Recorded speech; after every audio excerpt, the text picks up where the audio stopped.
tu regardes le ciel nocturne. Waouh! Pendant une grande partie de notre histoire, nous avons cherché la vie parmi ces étoiles et les planètes qui tournent autour. Mais l'espace a aussi des yeux, et il y a peut-être quelqu'un là-haut qui nous regarde. Les scientifiques affirment qu'au moins 29 planètes lointaines pourraient nous observer en ce moment même. Alors recoiffe-toi et affiche ton plus beau sourire. Jusqu'à présent, nous avons identifié dans la Voie lactée au moins 1715 systèmes d'étoiles voisines qui pourraient détecter notre planète avec des télescopes conventionnels. Ces étoiles sont situées dans notre galaxie, donc si elles pointaient leur télescope vers notre Soleil, tôt ou tard, elles verraient un petit point qui passe entre notre étoile natale et l'observateur. C'est ce qu'on appelle un transit. C'est une méthode de détection des planètes en astronomie. Tu peux d'ailleurs observer les phénomènes de transit directement chez toi avec un télescope. Tu dois le pointer vers le Soleil et attendre. Ensuite, tu verras Mercure. C'est la planète la plus proche du Soleil, et maintenant, tu la vois comme un petit point. Le processus de transit de Mercure peut durer environ 5 heures. Et ce phénomène se produit environ 14 fois par siècle. Tu pourras observer le prochain transit le 13 novembre 2032. Marque-le bien dans ton agenda. De même, tu peux observer Vénus, la deuxième planète la plus proche du Soleil. Mais comme elle est plus éloignée, ces transits sont moins fréquents. Les derniers ont eu lieu en 2004 et 2012. Les deux prochains sont attendus en 2117 et 2125. Nous ne serons probablement plus là. Ces systèmes stellaires ont donc la possibilité d'observer notre planète. Mais les télescopes à longue portée fonctionnent un peu différemment. En fait, l'observateur ne verra pas un point noir avec le Soleil en arrière-plan. Le télescope mesurera la luminosité de notre étoile. Lorsque la Terre commencera son transit entre le Soleil et l'observateur, le télescope enregistrera une légère baisse de la luminosité de l'étoile, car notre planète bloquera la trajectoire des rayons du Soleil. Les scientifiques de ces civilisations extraterrestres lointaines pourront calculer cette baisse de luminosité et déterminer la taille de notre planète. Mais les plus de 1700 systèmes stellaires ne sont pas tous susceptibles d'abriter une vie extraterrestre. Les scientifiques ont réduit ce nombre à 29 planètes situées près de certaines de ces étoiles. Elles sont potentiellement habitables. Cela signifie que ces planètes ont à peu près la taille de la Terre et se trouvent dans la zone habitable de leur étoile hôte. Cela signifie qu'elles ne sont pas trop proches de l'étoile, donc il n'y fait pas trop chaud pour une vie potentielle. L'eau ne s'y évapore pas comme dans une marmite bouillante. Elles ne sont pas non plus trop éloignées, donc il ne fait pas trop froid, et l'eau ne gèle pas en d'épaisses couches de glace. Et comme l'eau est la source de la vie, nous pouvons supposer que la civilisation pourrait y exister. En théorie, ces planètes ont pu observer des transits de la Terre au cours des 5000 dernières années. Donc pendant que nous construisions les pyramides de Gizeh ou Stonehenge, une civilisation extraterrestre nous observait peut-être. L'une de ces planètes se trouve à seulement 11 années-lumière de nous. Près de l'étoile Ross 128, une naine rouge dans la constellation de la Vierge, se trouve une exoplanète qui fait environ 2 fois la taille de la Terre et qui se trouve en plein dans la zone habitable de son étoile hôte. En théorie, les habitants de cette planète pourraient voir la Terre transiter régulièrement devant le Soleil pendant 2000 ans. Mais il y a environ 900 ans, la planète a perdu sa position et ne peut plus continuer à observer. L'autre planète depuis laquelle on peut voir la Terre transiter se trouve à 12,5 années-lumière, près de l'étoile appelée Teegarden. La fenêtre pour observer notre planète s'ouvrira là-bas dans environ 29 ans. Nous misons beaucoup sur le système stellaire TRAPPIST-1. Il abrite au moins 7 exoplanètes, presque comme notre propre système solaire. Et 4 d'entre elles se trouvent dans la zone habitable de l'étoile. Mais elles ne pourront commencer à observer la Terre que dans 16 siècles. Mais nous pouvons d'ores et déjà essayer d'entrer en contact avec ces planètes. Elles sont toutes assez proches de nous pour capter nos signaux radio. Les ondes radio peuvent voyager dans l'espace à la vitesse de la lumière, et notre planète émet des signaux radio de façon continue depuis 1895. Nous sommes donc un peu comme des voisins bruyants dans le spectre radio. S'il y a quelque part une planète avec une civilisation intelligente à moins de 125 années-lumière de nous, notre bruit radio les aurait déjà atteints. Le seul problème est qu'il faudrait à peu près le même temps pour obtenir une réponse de cette civilisation. L'autre problème de la radio est que toute civilisation l'utilise pendant une période relativement courte. Même aujourd'hui, sur Terre, nous utilisons davantage le Bluetooth et la fibre optique que la radio, sauf peut-être pour les bulletins de circulation. Et avec le temps, tout le bruit radio que nous créons disparaîtra tout simplement. De plus, la communication radio suppose qu'une civilisation extraterrestre soit suffisamment avancée pour utiliser cette technologie. Mais qui sait, il y a peut-être des formes de vie dans l'espace qui sont vraiment différentes des nôtres. Nos signaux radio auraient déjà pu atteindre cette planète, mais ses habitants ne sont tout simplement pas capables de les recevoir. Et dès que ces formes de vie construiront des antennes pour recevoir le signal, nous ne les émettrons plus. Mais nous ne perdons pas espoir, et nous envoyons même des signaux radio cryptés dans l'espace pour communiquer avec des civilisations extraterrestres. En 1974, nous avons envoyé le message d'Arecibo dans l'espace interstellaire. Si une civilisation parvient à le déchiffrer, elle obtiendra un rectangle comme celui-ci. Il contient toutes les informations sur l'humanité. En haut, il y a notre système de numérotation, puis les numéros atomiques, et puis notre ADN, qui est illustré ci-dessous. Puis l'être humain lui-même, bien sûr. En dessous se trouve un diagramme de notre système solaire. La Terre, la troisième planète, en partant du Soleil, est légèrement surélevée. C'est ainsi que la civilisation extraterrestre comprendra de quelle planète provient ce message. Ci-dessous se trouve un diagramme du radiotélescope d'Arecibo lui-même. Une autre option pour transmettre un message à une planète lointaine est d'y envoyer littéralement un courrier. Il pourrait s'agir d'une sonde spatiale, et nous l'avons déjà fait. Il s'agit de Voyager 1 et Voyager 2.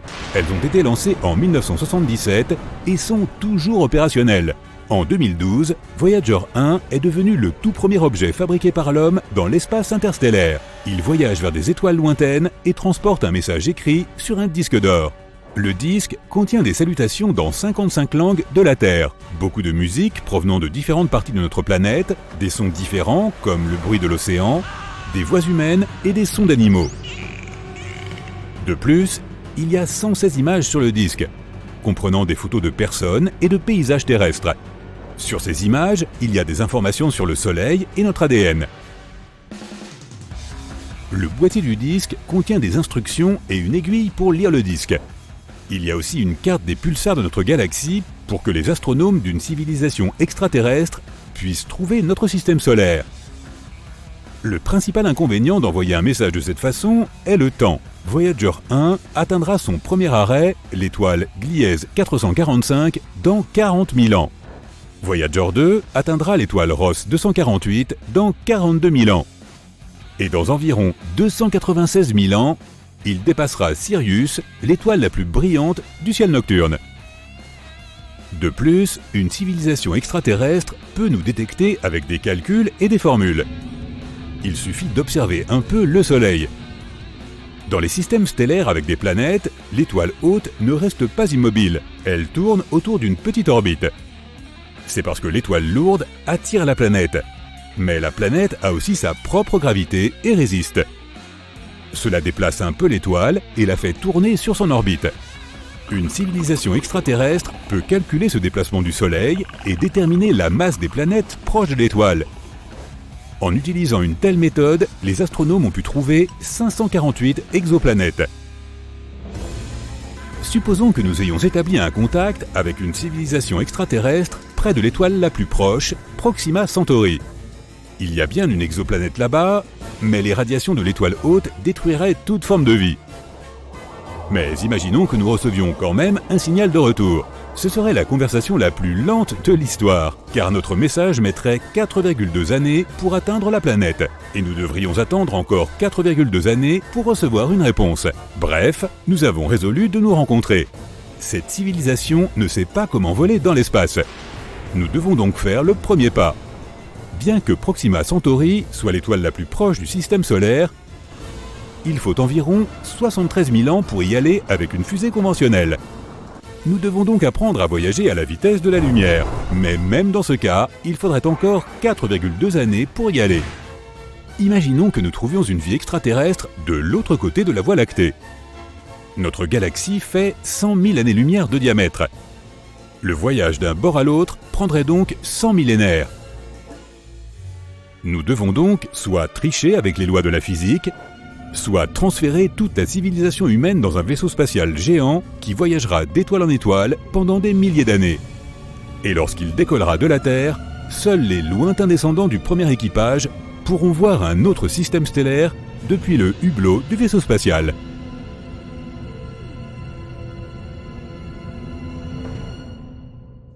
« 2002 et 2023 ont été des années historiques en matière de découverte de nouveaux mondes fascinants. L'année dernière, la NASA a dépassé les 5000 exoplanètes confirmées. La liste est incroyablement variée. Elle comprend des super-terres rocheuses, des géantes gazeuses comme Jupiter, des géantes de glace comme Neptune, etc. Et ce n'est qu'un début. Il pourrait y avoir plus de 1000 milliards d'exoplanètes rien que dans notre galaxie. Mais la question la plus importante est de savoir combien d'entre elles sont habitables. Tu sais, pour nous, les humains, y a-t-il des planètes sur cette liste qui pourraient accueillir de la vie, ou qui pourraient même devenir notre future maison? Bien sûr qu'il y en a. Et en 2022-2023, nous en avons trouvé 5. Alors attachez vos ceintures et accrochez-vous pour un voyage mouvementé au-delà de notre système solaire.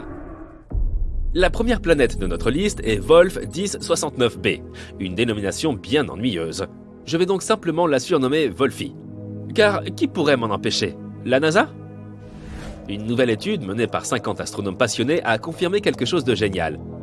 Cette exoplanète, Wolfie, située à seulement 31 années-lumière de nous, pourrait potentiellement être composée de roches. En d'autres termes, il s'agit théoriquement d'une planète habitable. L'équipe à l'origine de cette découverte a utilisé une technique appelée vitesse radiale pour détecter l'exoplanète. Cette méthode permet aux scientifiques d'étudier les mouvements des étoiles et des planètes. C'est un peu comme si on jouait au ballon avec un ami et qu'on voyait la balle se rapprocher de plus en plus au fur et à mesure qu'il la lançait. C'est un peu comme la vitesse radiale. Lorsqu'une planète se rapproche de nous, l'étoile autour de laquelle elle orbite semble aussi se rapprocher de nous. Lorsque la planète s'éloigne de nous, l'étoile a également l'air plus lointaine. Les scientifiques peuvent utiliser ces informations pour déterminer ce que fait la planète et quelle est sa taille. C'est ainsi qu'ils ont trouvé Wolfie. On estime que cette exoplanète a la taille de la Terre et qu'elle a une masse égale à 1,5 fois celle de notre planète. Elle est en orbite autour d'une étoile naine rouge que j'appellerais Wolfie's Mama. Mais c'est là que le bas blesse. Wolfie orbite dans la zone habitable de son étoile, ce qui signifie qu'il s'agit d'un candidat idéal pour la présence d'eau sous forme liquide à sa surface. C'est comme si nous avions touché le jackpot exoplanétaire. Waouh, j'aimerais bien avoir acheté un ticket. Cette étude estime que si Wolfie possède une atmosphère semblable à celle de la Terre, les températures pourraient atteindre 12 degrés Celsius, ce qui signifierait que de l'eau liquide pourrait s'accumuler sur le côté jour de la planète. Mais voici le hic. L'exoplanète est verrouillée par son étoile, ce qui signifie que c'est toujours le même côté qui fait face. Imaginons qu'un côté de la planète soit toujours baigné dans la chaleur de son étoile, tandis que l'autre est éternellement dans l'obscurité. Comme au collège, je plaisante. L'équipe à l'origine de cette découverte estime qu'il s'agit de la meilleure candidate pour des recherches plus approfondies. Mais il faudra probablement attendre encore 10 ans pour obtenir des réponses. D'ici là, nous devrons continuer à scruter le ciel avec nos télescopes et en croisant les doigts. La planète suivante est TOI 700e. Comment lui trouver un bon surnom? La NASA vient de découvrir une nouvelle planète qui devrait prendre la galaxie d'assaut. Ou plutôt en orbite. Je la surnommerai Toys Were Us. Elle fait presque la taille de la Terre, contient très probablement de l'eau liquide à sa surface et n'est qu'à 100 années-lumière de nous. Il ne s'agit pas d'un simple trajet en voiture, bien sûr, mais elle est assez proche dans le grand ordre des choses. Toys Were Us est la 4e planète de son système et a une orbite un peu courte. 28 jours seulement pour faire le tour de son étoile. Au moins, tu auras un anniversaire tous les mois. Hurrah! Cette fois, la découverte a été faite en utilisant la méthode dite du transit. Les planètes elles-mêmes sont incroyablement petites et difficiles à détecter. Mais lorsqu'une planète se trouve devant l'étoile, elle bloque une partie de la lumière qu'elle émet, ce qui la fait paraître un peu moins brillante. Dès que la planète s'éloigne, l'étoile retrouve sa luminosité. Pour trouver une planète, les scientifiques observent donc très attentivement si la luminosité change. Si c'est le cas, cela signifie qu'il y a probablement une planète qui joue à cache-cache avec nous. C'est ainsi qu'ils ont découvert Toys Were Us. On la doit à la mission TESS. Elle a également détecté 66 nouvelles exoplanètes et 2100 autres candidats attendent d'être confirmés. TESS a produit des images de 75% de la voûte céleste. C'est ce qu'on appelle de l'efficacité. Toys Were Us est situé dans la zone habitable optimale. entre les planètes C et D. Mais elle pourrait être verrouillée. Tout comme Wolfie, il se peut donc que nous devions nous contenter d'un monde aquatique à une seule face. La découverte de Toys R Us est une piste prometteuse pour les futures observations de suivi. Et elle démontre le potentiel de TESS à trouver des exoplanètes encore plus petites à l'avenir. Qui sait, peut-être découvrira-t-on un jour un nouveau foyer pour notre espèce parmi les étoiles, ou du moins un nouveau lieu de vacances. Ensuite, nous avons des jumelles, GJ1002b et GJ1002c. Cette galaxie vient de se rapprocher un peu plus de nous avec la découverte de 2 exoplanètes, que je surnommerai Hansel et Gretel, qui se trouvent à quelques encablures de notre système solaire. En effet, ces 2 planètes semblables à la Terre sont situées à moins de 16 années-lumière, ce qui représente un saut de puce pour l'espace. À titre de comparaison, Proxima Centauri B est l'exoplanète de masse terrestre la plus proche, à 4,2 années-lumière. Ces 2 nouvelles voisines sont donc parmi les plus proches de nous. Elles sont toutes 2 en orbite autour d'une étoile naine rouge dont la masse équivaut à peine à 1/8 de celle du Soleil. Elle est plutôt froide et peu lumineuse, mais ce n'est pas grave car les 2 planètes en sont très proches. Hansel met 10 jours à tourner autour de son étoile, tandis que Gretel met un peu plus de 21 jours. Encore des anniversaires en plus, j'imagine. La découverte a été faite par une équipe scientifique internationale et n'a pas été une mince affaire. L'équipe a dû travailler avec 2 instruments, Espresso et Carmenes. Le résultat? Un café latte? Non. Ce qu'ils ont obtenu, ce sont des mesures si précises que l'on peut pratiquement compter le nombre de cratères à la surface des planètes. En effet, les planètes sont situées dans la zone habitable de leur étoile et ont une taille parfaite, ce qui en fait des candidates idéales pour de futures études sur l'atmosphère. Le principal responsable de l'étude a déclaré « La nature semble vouloir nous montrer que les planètes semblables à la Terre sont très répandues. Grâce à ces 2 planètes, nous en connaissons désormais 7 dans des systèmes planétaires très proches du Soleil. Qui aurait cru que nos voisins pouvaient être si accueillants ?» En conclusion, la découverte de Hansel et Gretel est un pas de géant pour l'humanité. Alors, levons tous nos verres de H2O, ou de ce que l'on boit sur les exoplanètes, et célébrons-la. La dernière planète de notre liste est LP890-9c. Je l'appellerai Bob. Cette super-Terre, située à environ 98 années-lumière, est 40% plus grande que notre planète. De plus, elle a une jumelle, que je surnommerai Ray, qui est jusqu'à 65% plus grande que la Terre. Plus on a d'espace, et mieux c'est, non ? Les 2 planètes sont en orbite autour de l'étoile naine rouge. Malheureusement, Ray est très chaude au toucher, avec une température estimée à 123 degrés Celsius. Gaffe à tes mains, donc. Son frère, Bob, est situé dans la zone habitable de son étoile, ce qui en fait un candidat de choix pour l'apparition de la vie. Mais n'oublions pas que la température réelle des planètes dépend de leur atmosphère. Il est possible que Bob, la planète la plus éloignée, soit victime d'un emballement de l'effet de serre, ce qui la ferait ressembler davantage à Vénus qu'à la Terre. Elle pourrait donc être trop chaude pour être habitable. Mais ne perdons pas espoir. Le télescope spatial James Webb, lancé en décembre 2021, est sur les rangs. Grâce à cette technologie de pointe et à ses puissants instruments, dont des spectrographes, il peut scruter l'atmosphère des exoplanètes et révéler celles qui pourraient être habitables.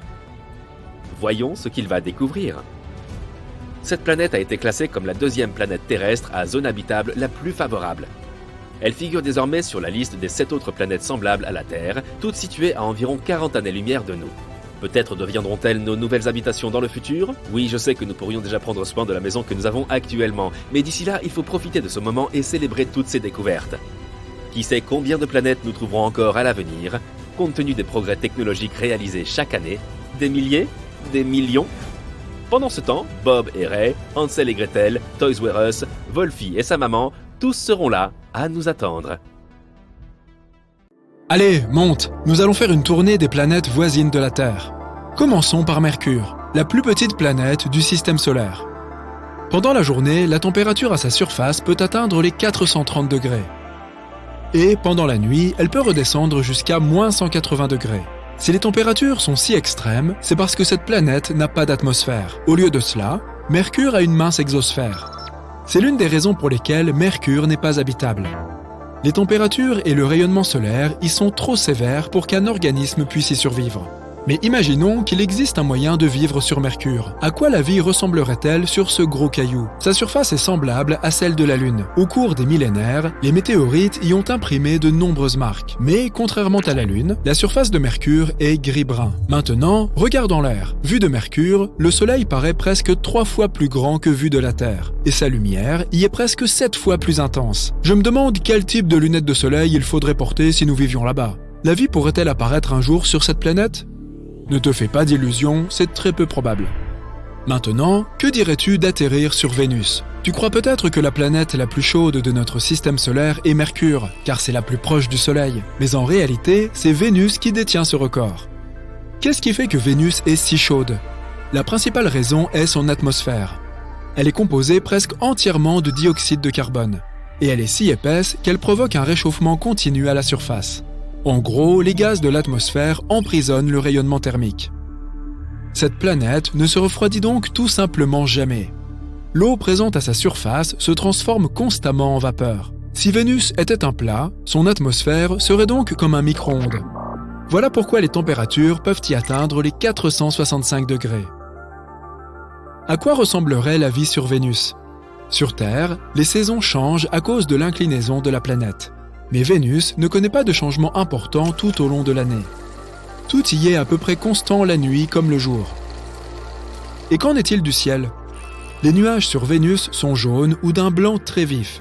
Ils sont principalement composés d'acide sulfurique. Mais alors, pourquoi Vénus apparaît-elle rouge-orangé quand on la regarde depuis la Terre? Déterminer les vraies couleurs des planètes a toujours été très délicat. La coloration d'un corps spatial sera différente selon l'endroit d'où tu la regardes. Si nous voyagions jusqu'à Vénus, nous y trouverions une surface brun-rouge.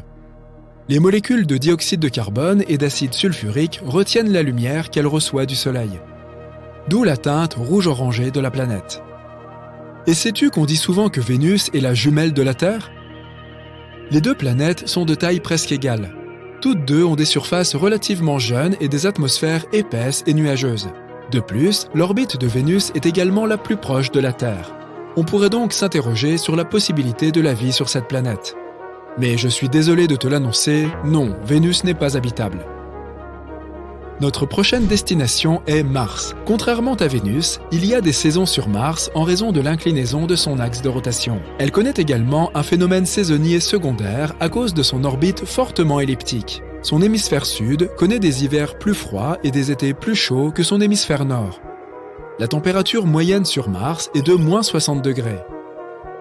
Mais la chaleur peut aussi varier entre les pôles et l'équateur. Et elle peut varier de façon spectaculaire en une seule semaine. Mais ce n'est pas si terrible comparé aux deux planètes précédentes, hein? Mars est-elle habitable? La première chose dont un organisme devrait s'inquiéter ici, c'est du rayonnement spatial. La Terre a un champ magnétique et une atmosphère épaisse qui protège sa surface des radiations. Mars ne possède ni l'un ni l'autre. Sa gravité correspond à 1/3 de celle de la Terre. Et avec une gravité plus faible et une atmosphère plus ténue, il serait très difficile pour une créature de survivre sur la planète rouge. En 2013, la NASA a découvert un ancien lac d'eau douce qui aurait pu être un jour un environnement hospitalier pour la vie microbienne. Il existe des preuves que de l'eau liquide a jadis été présente sur Mars. Cela suggère que Mars aurait pu disposer d'un environnement favorable à la vie. Qu'est-il donc arrivé à toute cette eau? La théorie la plus couramment admise est que l'atmosphère de Mars s'est trop raréfiée et est devenue trop froide pour que de l'eau liquide subsiste à sa surface. Sa disparition pourrait aussi être liée à la perte des premiers champs magnétiques.